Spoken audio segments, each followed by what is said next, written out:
My phone buzzed during the most important presentation of my life. 3 investors sat across the glass conference table, leaning forward as I demonstrated TrueTask's interface. I glanced at the screen. Marcus, my husband of 8 years, had perfect timing for interruptions. Cleaned out the joint account, $47K gone, starting fresh in Austin with Bree. LOL, you always said I had no ambition. I read it once, twice, 3 times. My hand didn't shake as I set the phone face down. The investors didn't notice the pause. They couldn't see my smile either. The one that came from knowing I'd been 2 months ahead of him. I'd found the Austin apartment lease in his gym bag back in March, hidden under protein powder receipts and workout logs. That same night while he slept, I'd opened new accounts at a different bank. Moved my real money. Called a forensic accountant. The $47K he just stole? I'd kept it there deliberately. Bait money. Low enough not to hurt me, high enough to make him feel clever. I finished my presentation flawlessly. The investors smiled and shook my hand. They had no idea I'd just been financially betrayed. Neither did Marcus. He had no idea what was coming. 2 months earlier, I'd been folding Marcus's gym clothes when the lease agreement fell out. 12 months. Austin, Texas, 2 bedrooms, his signature at the bottom, dated 3 weeks prior. My hands had trembled then. Not anymore. That night I'd waited until his snoring filled our bedroom. Then I'd gone through everything. His phone, his laptop, his wallet. I'd found receipts from restaurants I'd never visited, hotel charges from cities he'd never mentioned, credit card statements showing purchases I'd never seen. The pattern was clear. He'd been planning this for months. So I made my own plans. I opened accounts at First National Bank across town. Transferred $340K from my business savings, money from TrueTask's beta launch that Marcus didn't know existed. I'd been telling him the app was barely breaking even. He believed me because he wanted to, because he'd always called it my little computer hobby. I hired a forensic accountant named Patricia Hayes. She specialized in divorce cases. We met at coffee shops Marcus would never visit. We documented everything. The joint account stayed at exactly $47. Enough to look normal, not enough to matter. I'd been ready for 2 months. Now he'd finally made his move. I searched for Bree that night. Finding her took 30 seconds. Instagram, TikTok, Facebook, she was everywhere. 24 years old, an influencer with 8,000 followers. Her bio read, manifesting abundance, skincare entrepreneur, living my best life. Her recent posts made my stomach turn. Not from jealousy, from recognition. That restaurant. I'd paid that credit card bill, that hotel lobby. Marcus had called it a sales conference. That waterfront sunset. He'd said he was visiting his college roommate. One caption caught my eye. Finally found a real man who invests in my dreams. Some people are meant for bigger things. I screenshot everything, every post, every comment, every tag location. Her pinned post detailed her business plan, a luxury skincare line called Essence by Bree. She needed investors. She needed someone who believed in her vision. She needed someone with money. Marcus hated entrepreneurs. He'd spent 8 years mocking my ambitions, calling my app a waste of time, telling me to get a real job. Now he was playing investor for a 24-year-old with a dream and a ring light. I didn't need to destroy this relationship. It would collapse under its own weight. I just needed to watch and document. The investors called Tuesday morning. We're in. $2.3 million for 30% of TrueTask. I accepted before they finished the sentence. Marcus had called my app a hobby for bored housewives 6 months ago. We'd been at his company dinner. His boss had asked about my work. Marcus had laughed. Actually laughed. Vanessa plays with her computer, makes her feel productive. I'd smiled and changed the subject. Let him believe his own story. The truth? TrueTask had 50,000 paid subscribers at $6.99 monthly. That's $349,500 every month. I'd been running a profitable software company from our spare bedroom while he thought I was playing games. I'd hidden everything carefully. Business accounts at a different bank. Statements sent to my sister's address. Corporate paperwork filed under my maiden name. Marcus never asked questions because he never took me seriously. The coffee shops he mocked? Client meetings, the late nights he complained about, coding sessions, the computer hobby he dismissed, $1 million business. Now I had $2.3 million in funding, an $8 million company valuation, and a husband who'd just stolen $47 thinking he'd won. I forwarded the investment agreement to Patricia. She replied with a thumbs-up emoji and 3 words, "He's so screwed." Diane called Wednesday evening, Marcus's mother. I almost didn't answer. "Vanessa, honey." Her voice cracked. "Marcus told us everything. About your affair, about the plastic surgery you spent your savings on, about how materialistic you've become. I'm so disappointed." I took a breath, pulled up Marcus's texts, read them to her word for word, cleaned out the joint account, $47K are gone, starting fresh in Austin with Bree. LOL, you always said I had no ambition. Silence stretched for 15 seconds. Oh my God. Diane's voice changed completely. Oh my God, Vanessa. He told us you'd hidden assets from him, that you'd been cruel, that he needed money for lawyer fees because you were trying to take everything. Diane, I wired him $15,000 yesterday. My heart sank. Not for me, for her. He said it was for legal fees, she continued, to protect himself from you. I believed him. I believed my son. You might want to get that in writing, I said gently. Ask him what he actually spent it on. I'll do better than that. Her voice hardened in a way I'd never heard.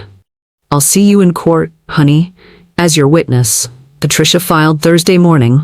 Emergency motion to freeze all assets. Compel Marcus to return stolen funds. Attach all jointly held property pending dissolution. The divorce petition ran 18 pages. Every text message, every receipt, every credit card charge. 2 months of documented evidence that Marcus had systematically planned to financially devastate me. The papers were served Friday at noon. Marcus's new Austin apartment, the one he'd rented with our joint account money. The one Bree thought was his successful investment. Patricia called at 12:47. He's been served. And? The process server said his girlfriend answered the door. Started reading the paperwork. Got to the part about marital funds being used for the apartment deposit. Started screaming. I could picture it. Bree, in her manifestation crystals and designer loungewear, learning her successful entrepreneur boyfriend was actually a married man who'd stolen from his wife to impress her. The server said she was still yelling when he left. Something about lies and court records and being humiliated. Marcus sent 47 texts in the next hour.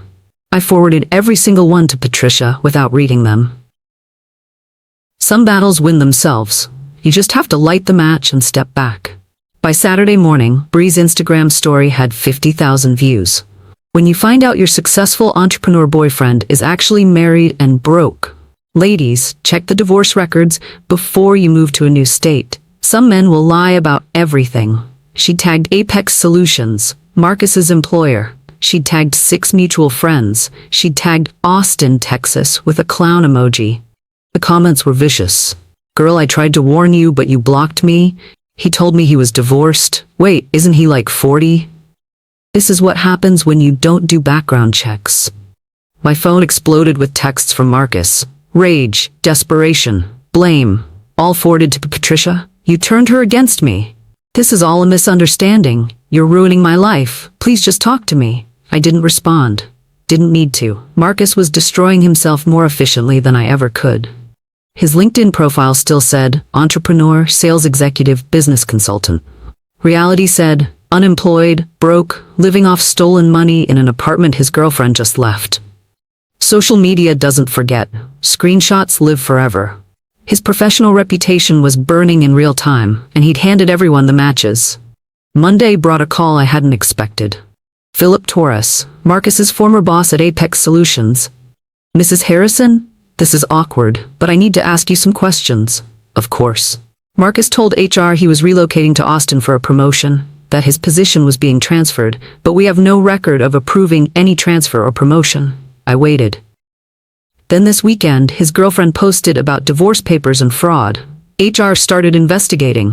We found credit card charges, company cards, personal expenses at restaurants and hotels where he claimed to be entertaining clients.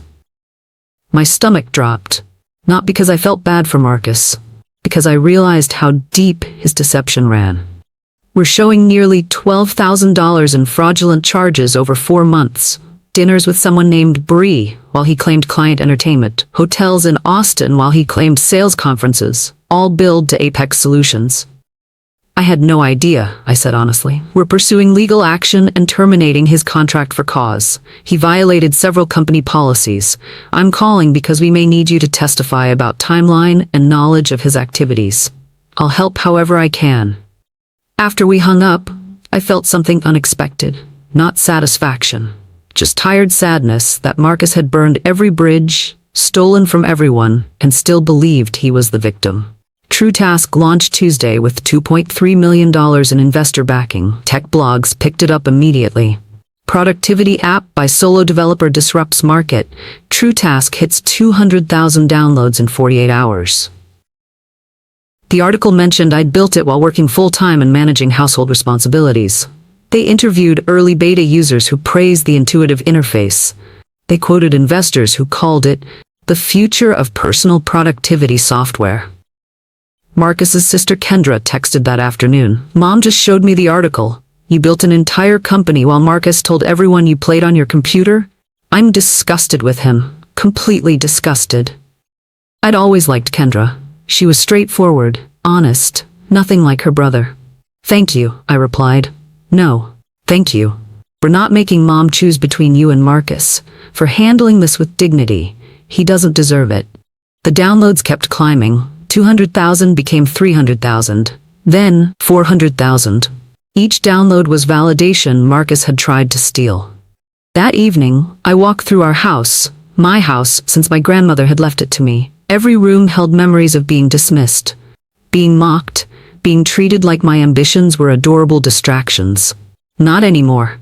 Now I had a company worth $8 million, and Marcus had stolen money and a girlfriend who dumped him.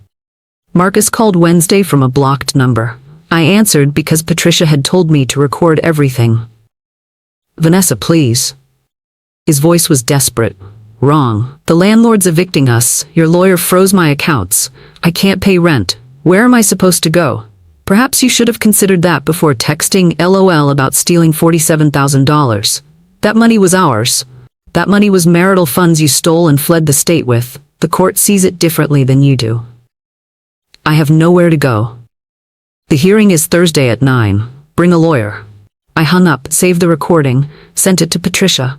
His voice had been panicked, confused, like he genuinely couldn't understand why actions had consequences. Like stealing and mocking and abandoning me should have resulted in me crying and begging him back. Instead, I'd built a fortress he couldn't touch, and now that fortress was crushing him. Patricia replied immediately. Perfect. He just admitted on record that he can't pay rent and has no resources. More evidence of financial irresponsibility and poor planning. I looked at my phone. At the recording of my husband begging, I felt nothing but tired relief that I'd seen this coming and prepared accordingly. The courtroom was fluorescent bright and freezing cold. Marcus arrived 15 minutes late in a wrinkled suit. No lawyer. He kept glancing at me like I might suddenly change my mind. Judge Robertson reviewed the evidence with increasing disapproval. The texts, the lease Marcus had signed months before leaving, the company credit card fraud, the stolen joint account. Mr. Harrison, you admitted in writing to deliberately emptying a marital account and fleeing to another state. Do you deny this? I needed a fresh start. My wife was cold, distant, she didn't support. Mr. Harrison, the judge's voice could cut glass. Did you or did you not send this text message? She held up the printed screenshot. Cleaned out the joint account. 47 cal are gone. Lowell, you always said I had no ambition. Marcus's face went gray. I was emotional. I didn't mean. You will return $47,000 within 30 days or face contempt of court charges. All remaining marital assets are frozen pending full discovery. Any questions? Marcus tried to speak. Nothing came out. Mrs. Harrison's emergency motion is granted. Next hearing is scheduled for May 15th. Mr. Harrison, I suggest you find legal representation. Outside, Marcus tried to approach me. Patricia stepped between us. No contact, she said firmly. Everything goes through me now. The next hearing brought Diane, Marcus's own mother, sitting on my side of the courtroom. She brought printed bank statements, transaction records, 3 years of documentation that Marcus had borrowed money from family members under false pretenses. He came to me 2 years ago, Diane testified, said the roof needed emergency repairs, $16,000. I wired it immediately. And the roof? Patricia asked. Never been touched. I drove by their house last week. Same roof from 2019. The statements showed more. Marcus had borrowed from his uncle, his grandmother, his sister, always with urgent stories. Medical emergencies, business opportunities, investment, chances, none of it true. Total borrowed, $43,000, none repaid. Mrs. Harrison. Diane looked at me from the witness stand, tears streaming. He's my son. I love him, but I won't let him destroy a good woman's life with lies anymore. She provided written statements from 3 family members, all of them corroborating the fabricated stories, all of them never receiving repayment. Judge Robertson made extensive notes. Marcus sat alone on his side. No family, no lawyer, no girlfriend. Just him and his crumbling lies. When the judge called recess, I heard him whisper to himself, "How did this happen?" The answer was simple. It happened because he underestimated me. Because he thought stealing and lying and mocking would break me instead of motivating me to protect myself completely. Patricia's forensic accountant found the pattern in week 3. Marcus had been paying Austin apartment rent since January, 4 months before he left. Bank records showed $2,400 monthly withdrawals from our joint account, marked as business expenses and consulting fees. I'd been depositing my paychecks regularly. He'd been slowly draining it while planning his exit. 4 months at $2,400 meant he'd stolen $9,600 before the final $47K withdrawal. The apartment had been his escape plan all along. Bree was just the excuse. Patricia presented the evidence at the next hearing. Judge Robertson's expression darkened with each page. Mr. Harrison, these records show premeditated, systematic theft of marital funds over 4 months.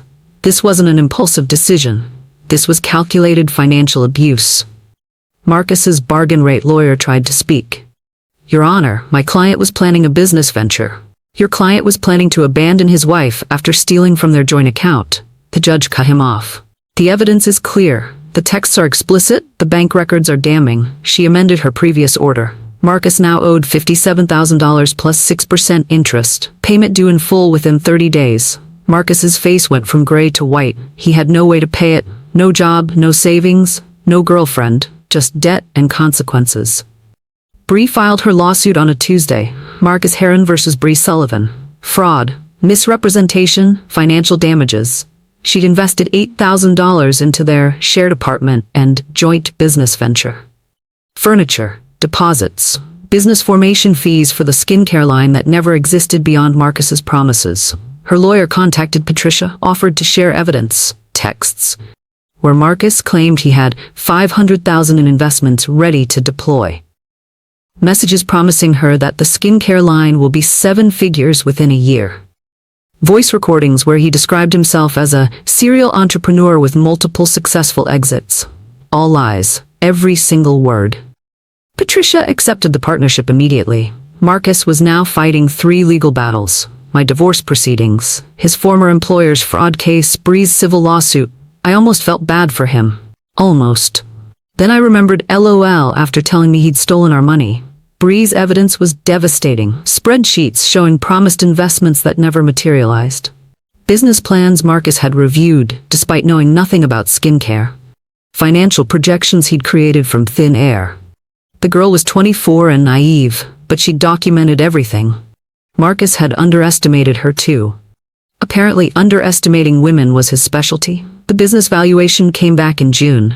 True task, $8.4 million post-investment. Marcus's new lawyer immediately filed for community property rights. Claimed that since the business had grown during our marriage, he deserved half. Patricia smiled when she showed me the filing. Actually smiled. Watch this, she said. The next hearing, she presented documentation. Every line of code I'd written before our wedding, all funding traced to my premarital savings account. Business formation paperwork dated November 2021, 14 months before Marcus and I married. The company existed before the marriage, Patricia explained. Mrs. Harrison maintained completely separate business finances. No marital funds ever touched TrueTask. No joint accounts were used. Mr. Harrison contributed exactly nothing, no labor, no funding, no expertise. She pulled out more evidence. Marcus's own texts calling it Vanessa's little hobby. Social media posts mocking my work. Emails where he'd actively discourage me from pursuing the business. Not only did Mr. Harrison not contribute, Patricia continued, he actively undermined his wife's business efforts. He has no claim to her success. Marcus's lawyer looked exhausted. We withdraw the claim, Your Honor. Judge Robertson nodded. Wise choice. Mrs. Harrison's business is separate property. Moving on. Marcus stared at the table. Reality was finally breaking through his delusions. The credit card statements arrived in discovery. 6 months of charges Marcus thought I'd never see. Restaurants, $8,400. Hotels, $12,200. Designer gifts, $9,800. Jewelry, a diamond bracelet for Bree, $3,600. Total spent on his affair, $34,000. He'd been paying minimums, letting interest compound at 23.99% APR. The cards were in his name only, but he'd listed our home address. Now debt collectors were calling daily. Marcus's lawyer tried one last desperate move. Your Honor, these are marital debts. Mrs. Harrison should be responsible for half. Judge Robertson actually laughed, not a polite chuckle, a real laugh. Counselor, your client spent $34,000 on an extramarital affair, hotels with his girlfriend, gifts for his girlfriend, restaurants where he wined and dined his girlfriend, and you want his wife to pay for half of that? The debt was incurred during the marriage. The debt was incurred through infidelity and deception. These are Mr. Harrison's sole debts. Mrs. Harrison has no liability. Next item. Outside the courtroom, Marcus tried to approach me again. Security stopped him. Patricia had filed a no-contact order the previous week. He shouted across the lobby. You're destroying me. I didn't turn around, didn't acknowledge him. Just kept walking toward my car, toward my life, toward my future he'd tried to steal. The storage unit bill arrived at the house in July. Marcus had rented it in January under his name but using our address. Patricia got a court order. We opened it on a Wednesday afternoon with a county sheriff present. Designer furniture, leather couch, glass coffee table, modern artwork in expensive frames, 70-inch television, sound system, laptop, tablet, gaming console. Everything was tagged and photographed. The forensic accountant traced purchases. All bought with marital funds or credit cards between January and April. Total value, $28,000. All of it intended for the Austin apartment. The new life Marcus was building while I thought we were saving for a real home. The county seized it as marital property pending asset division. Marcus left a voicemail that evening. I didn't listen to it. Patricia did. She said it was 3 minutes of him crying and claiming I was destroying him. You're not destroying him, Patricia said. You're just refusing to let him destroy you. There's a difference. She was right. I'd spent 8 years being diminished, being mocked, being treated like my dreams were inconvenient hobbies. Now I was simply protecting what I'd built. If that destroyed Marcus, he'd destroyed himself. Forbes published their 30 under 35 tech founders to watch list in August. I was number 17. The article detailed True Task's growth. 400,000 subscribers, 15 employees, offices in 2 cities. Revenue projections at $42 million for the year. They interviewed me about building a company despite personal challenges and professional skepticism. I didn't mention Marcus by name. Didn't need to. I learned early that not everyone will believe in your vision, I told them. Sometimes the people closest to you will doubt you the most. That's when you have to believe in yourself harder. The article went viral. LinkedIn, Twitter, Instagram. Everyone sharing the underdog story of a woman who'd built a tech company from nothing. Marcus's friends started unfollowing him on social media. His LinkedIn profile still said entrepreneur, but everyone knew he was unemployed and living in a motel outside Austin. His profile picture was from 2021, suit and tie, confident smile. The caption, excited for new opportunities and ventures. The irony was sharp enough to cut. Someone had commented, how's that venture going? 17 people had liked it. Marcus never responded, never updated his profile, just let it sit there like a monument to his failed ambitions and stolen money. The contempt hearing was scheduled for September 15th. Marcus hadn't returned any of the $57,000. He showed up looking smaller somehow, thinner, older. His suit was the same wrinkled one from previous hearings. Mr. Harrison, Judge Robertson began, you were ordered to return $57,000 stolen from marital accounts. The The deadline was August 15th. Have you made any payment? Your Honor, I spent the money. Living expenses, rent, Bree's business inventory. I don't have it anymore. That's not what I asked. I asked if you'd made any payment toward the debt you owe your wife. I can't. I lost my job. I have nothing. Your spending choices don't negate theft, Mr. Harrison. You stole marital funds. You were ordered to return them. You have 15 days to produce $57,000 or face 30 days in jail for contempt of court. Marcus's face crumbled. He whispered something to his lawyer. The lawyer shook his head firmly. Bankruptcy won't help you, the lawyer said, loud enough for me to hear. Family court orders aren't dischargeable. Reality was finally catching up to him. All the lies, all the theft, all the cruelty. It was all coming due, and he couldn't pay.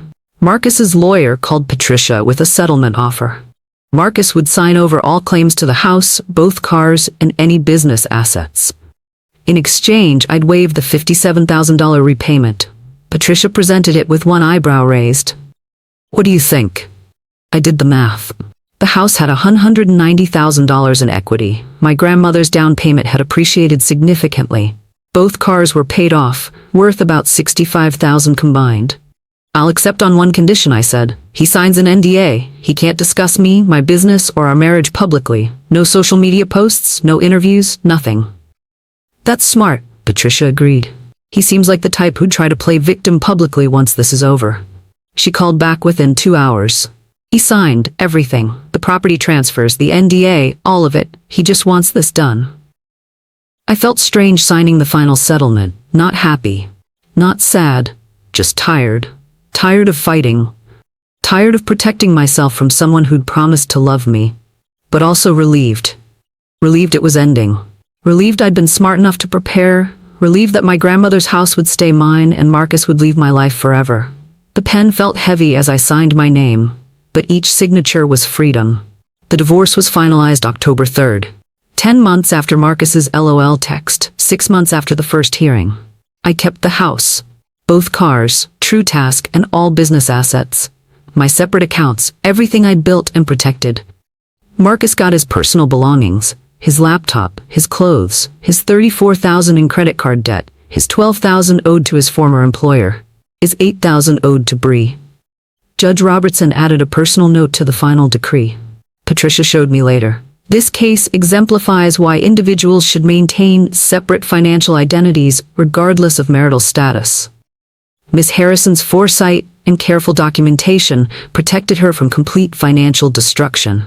Her case should serve as instruction for anyone entering marriage with significant separate assets or business interests. Local legal blogs picked it up. Names redacted, but details preserved. Law school professors used it as a teaching example. Bar Association newsletters featured it in their family law sections. I'd become a cautionary tale and a success story simultaneously. That evening, I walked through the house alone. Truly alone. No Marcus, no marriage. Just me and the life I'd protected. I didn't cry, didn't celebrate, just felt quiet peace settling into rooms that had held so much tension. Marcus applied to 3 tech sales companies in November. All 3 rejected him after background checks. I knew because his sister Kendra told me. We'd stayed in touch. She felt guilty about believing Marcus's initial lies. The recruiters found the HR investigation from Apex, Kendra explained over coffee. The company credit card fraud. The court documents about the divorce. One recruiter accidentally sent him an internal email meant for the hiring manager. What did it say? Court documents show financial fraud and impulsive decision-making, character concerns, hard pass. Marcus was unemployable in his field. His reputation was destroyed. His professional network had evaporated. He took a job at Target, $15 an hour, stocking shelves overnight. Kendra showed me his Facebook post. Sometimes you have to start over. New beginnings, staying humble, #growth, new chapter. The comments were brutal. Humble, you stole $50K from your wife. Starting over, facing consequences for your actions. Maybe should have thought about new beginnings before emptying joint accounts. He deleted the post within 3 hours. But screenshots lived forever. Someone had shared it to a local community group. 2,000 people had seen it. 47 had shared it further. His fresh start was being documented in real time by everyone he'd wronged or lied to. 1 year after the text message, TrueTask hit 1.2 million subscribers. I'd hired 15 employees. Opened a real office in downtown Seattle with floor-to-ceiling windows and standing desks. Been invited to speak at 3 major tech conferences. My net worth had reached $3.8 million. Not from Marcus's money, not from divorce settlements. From building something real while he'd mocked me. I ran into Kendra at a coffee shop in December. She hugged me immediately. Marcus moved back in with Mom, she said. Works at Target, spends his evenings gaming in his childhood bedroom. Mom charges him rent, $600 a month. He complained it was too much. She told him he was lucky she didn't charge interest like he'd stolen from his wife. I felt nothing hearing this. Not satisfaction, not sympathy, just complete emotional detachment from someone who'd once been my whole world. He's exactly where his choices led him, Kendra continued. Mom says he still thinks he's the victim. Still blames you for everything. Can't accept that he destroyed his own life. That's not my problem anymore, I said simply, and it wasn't. Marcus was a closed chapter. A lesson learned. A reminder to trust my instincts and protect myself always. My life had moved forward. His had moved backward. Both were exactly what we'd earned. I spoke at the Women in Tech Summit in February. 200 women filled the conference room. My talk was titled, Protecting Your Assets While Building Your Dreams. I didn't mention Marcus by name, didn't need to. The message was universal. Document everything. Keep business and personal finances completely separate. Trust your instincts when something feels wrong, and never let someone else's doubt become your limitation. Afterward, 12 women approached me. Each had similar stories. Husbands who'd mocked their businesses, partners who'd demanded access to accounts, marriages where ambition was punished and success was resented. My husband calls my consulting business a hobby, one woman said. I make 6 figures, he makes 70,000. But I'm the one with the hobby. I started a private online community that evening. Women entrepreneurs navigating difficult marriages or divorces. A safe space to share resources, legal advice, and emotional support. It grew to 5,000 members in 2 months. Women from every industry, every background, every age, all dealing with partners who'd underestimated them. My story wasn't unique. It was universal. And sharing it helped others protect themselves before it was too late. That felt more valuable than any revenge. 2 years after Marcus's text, my assistant brought my morning schedule. Board meeting for TrueTask Series B funding, $40 million valuation. Lunch with a potential acquisition partner from Microsoft. Evening gala, where I'd receive the Innovator of the Year award. My phone buzzed. Unknown number. I saw your Forbes article. I'm sorry for everything. I was wrong. Can we talk? Marcus. Still trying. Still believing he could fix what he'd deliberately broken. I screenshot the message. Added it to a folder on my laptop labeled Evidence Final. A folder I'd never need again, but kept anyway. Then I blocked the number. I had a board meeting in 30 minutes, a company to run, 15 employees depending on me, 1.2 million subscribers trusting my product, a life I'd built from nothing while someone told me I was wasting my time. Marcus's apology meant nothing now. Too late, too empty, too predictable. I closed my laptop, straightened my blazer, checked my reflection. The woman looking back at me was stronger than the one who'd received that cruel text 2 years ago. Wealthier, wiser, completely free. Some chapters close themselves. You just have to stop trying to keep them open. I walked out of my office toward my future, the one I'd earned, the one nobody could take from me, the one that had nothing to do with Marcus anymore.